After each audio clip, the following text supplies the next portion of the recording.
যার সৌন্দর্য নেই অলঙ্কার করে তার সৌন্দর্য বেড়ে যায় না।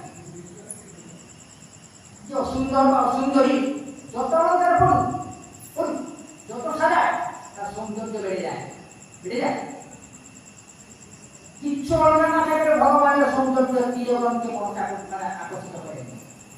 মথুরা বৃন্দাবনকে তিনি আকর্ষিত এক কোনা ভগবানের যে সমগ্র রূপের একটা কোনা যারা নাম মথুরা বৃন্দাবন প্লাবিত হয়েছে সমগ্র রূপের কোনার কথা তো ভুলে যে রূপের কোনা এক কোন দুলাই ভগবান সর্বপ্রাণী বলে সর্বপ্রাণী আকর্ষণ অলঙ্কার কি করবে?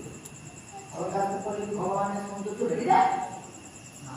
ভগবানের সৌন্দর্য এমন সত্যসিদ্ধ